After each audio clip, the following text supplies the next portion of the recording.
নমস্কার, আমি শ্রাবণী। আমি আবার চলে এসেছি আজকে আপনাদেরকে শ্রী শ্রী রামকৃষ্ণর কথামৃত পাঠ করে শোনাবো বলে। সবাই নিশ্চয়ই ভালো আছেন, সুস্থ আছেন। সকলের আশীর্বাদ নিয়ে মা, ঠাকুর এবং স্বামীজির পায়ে আমার শতকোটি প্রণাম জানিয়ে আজকে আমি আবার আমার পাঠ শুরু করলাম। সকলে আশীর্বাদ করবেন আমি যেন সঠিকভাবে সবটা ঠিকঠাক করতে পারি আর কি। আজকে আমি তৃতীয় দর্শন পাঠ করব, ষষ্ঠ পরিচ্ছদে। মাস্টার তখন বরাহনগরে ভগিনীর বাড়িতে ছিলেন। ঠাকুর শ্রী রামকৃষ্ণকে দর্শন করা অবধি সর্বক্ষণ তাহার চিন্তা, সর্বদাই যেন সেই আনন্দময় মূর্তি দেখিতেছেন ও তাহার সেই অমৃতময়ী কথা শুনিতে পাইতেছেন। তো মাস্টার যতদিন আর কি ঠাকুরকে দর্শন করেছেন তারপর থেকেই তার সেই চিন্তাই হচ্ছে। সর্বদাই যেন ঠাকুরের কথা তার কানে তিনি শুনতে পাচ্ছেন আর কি। ভাবিতে লাগিলেন, এই দরিদ্র ব্রাহ্মণ কীরূপে এইসব গভীর তত্ত্ব অনুসন্ধান করিলেন ও জানিলেন, আর এত সহজে এই সকল কথা বুঝাইতে তিনি এ পর্যন্ত কাহাকেও কখনো দেখেন নাই।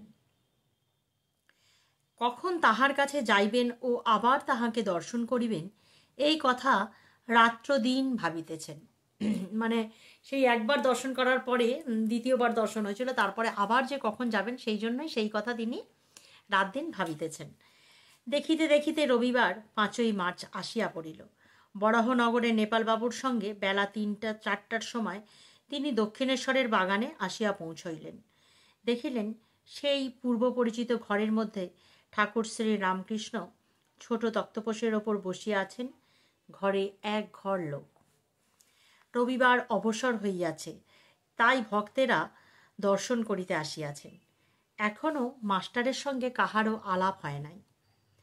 তিনি সভামধ্যে এক পার্শ্বে আসন গ্রহণ করিলেন। দেখিলেন ভক্ত সঙ্গে সহাস্যবদনে ঠাকুর কথা কহিতেছেন। একটি 49 শতবর্ষ বয়স্ক ছোকরার উদ্দেশ্য করিয়া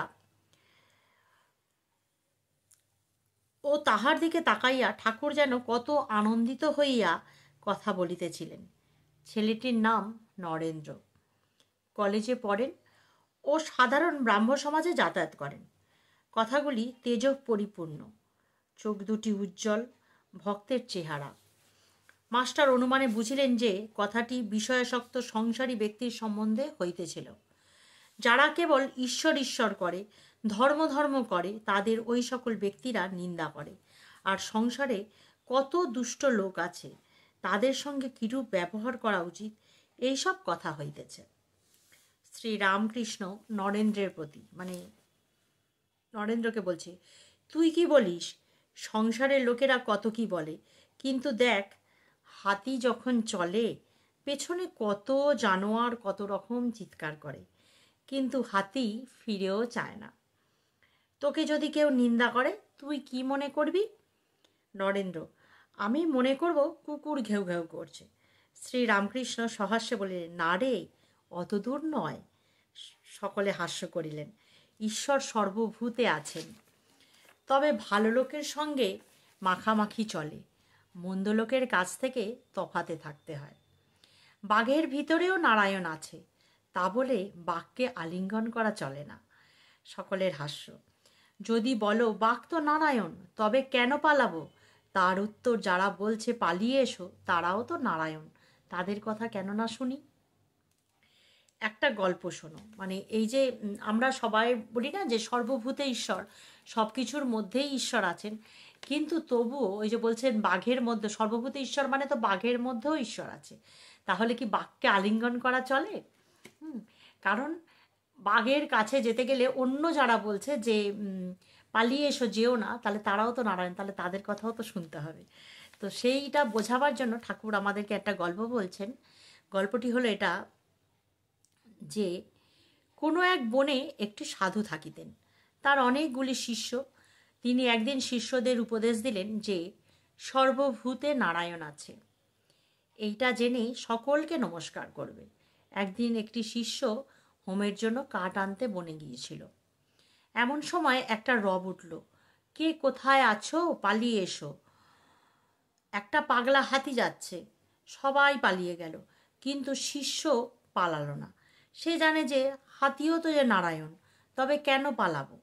মানে সেই যে ঠাকুর, মানে তার যে গুরুদেব বলেছেন যে সর্বভূতে ঈশ্বর, তো তখন ভাবছে হাতি তো নারায়ণ, তাহলে কেন পালাবো? এই বলে দাঁড়িয়ে রইল, নমস্কার করে স্তব স্তুতি করতে লাগলো। এদিকে মাহুত চেঁচিয়ে বলছে, পালাও পালাও। শিষ্যটি তবুও নড়ল না। শেষে হাতিটা ছুঁড়ে করে তুলে নিয়ে তাকে একবারে ছুঁড়ে ফেলে দিয়ে চলে গেল। শিষ্য ক্ষতবিক্ষত হয়ে অচৈতন্য হয়ে পড়ে রইল।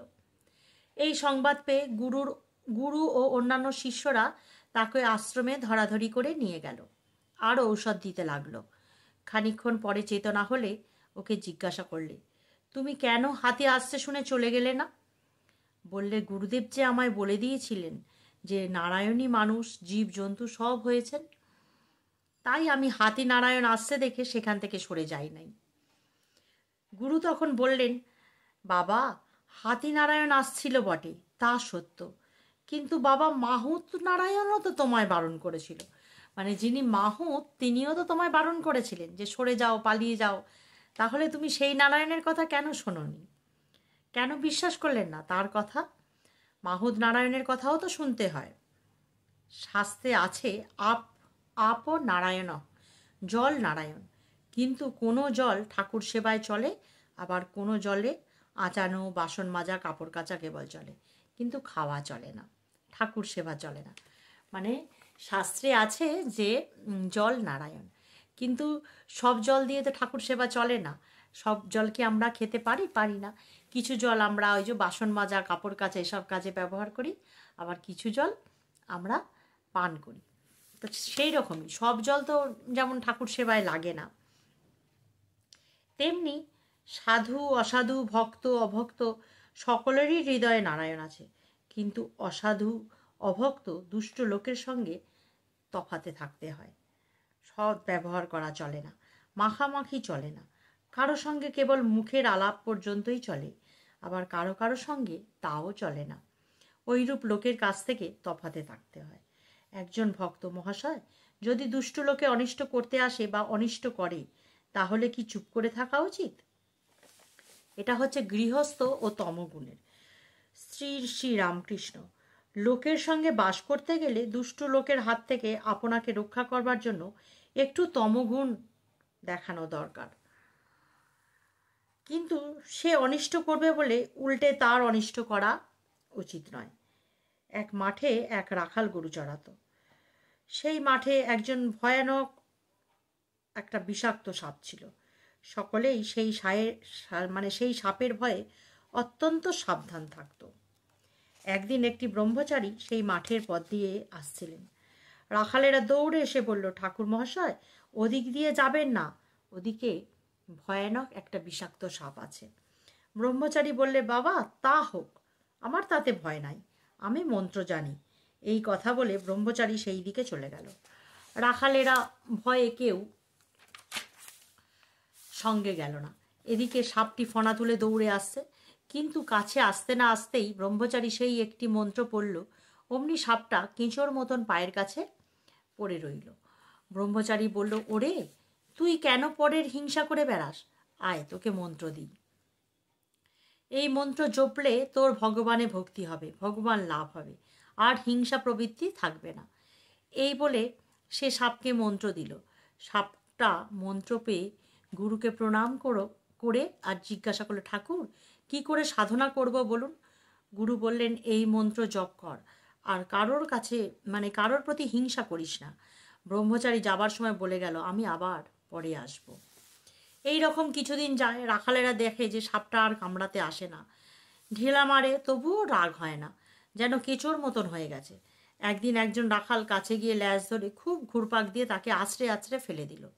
সাপটার মুখ দিয়ে রক্ত বেরোতে লাগলো, আর সে অচেতন হয়ে পড়ে রইল, নড়ে না, চড়ে না।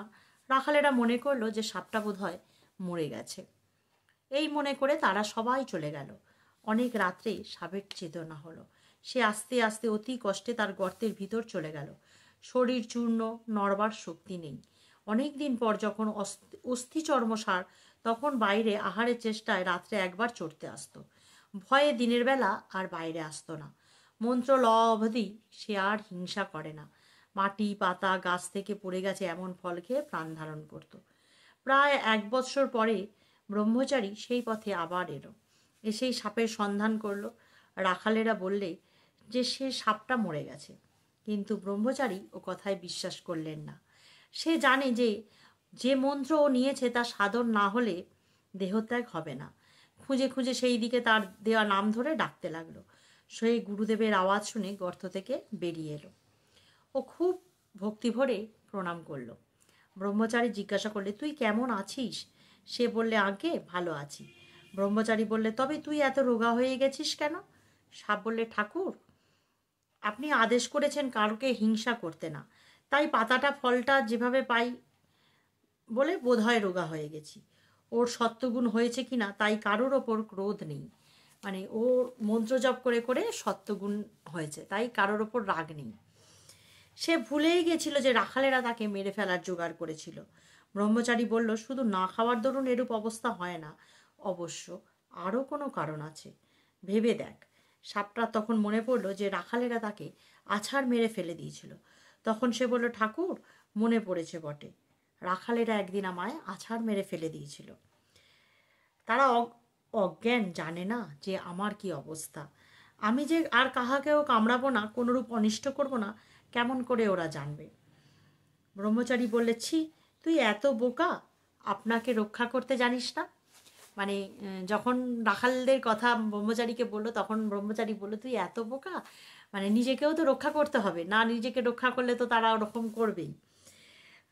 তখন বলল, আমি কামড়াতে বারণ করেছি, কিন্তু ফোঁস করতে তো বারণ করিনি। ফোঁস করে তাদের ভয় দেখাস নাই কেন? দুষ্ট লোকের কাছে ফোঁস করে তাদের ভয় দেখাতে হয়, পাছে অনিষ্ট করে। তাদের গায়ে বিষ ঢালতে নেই, অনিষ্ট করতে নেই। মানে যারা দুষ্টু লোক তাদেরকে কিন্তু ফোঁস করতে হয়, তাদের গায়ে কিন্তু বিষ ঢালতে নেই। তো চললাম, সবাই নিশ্চয়ই বুঝতে পারলেন যে দুষ্টু লোকের সাথে কেমনভাবে থাকতে হয়।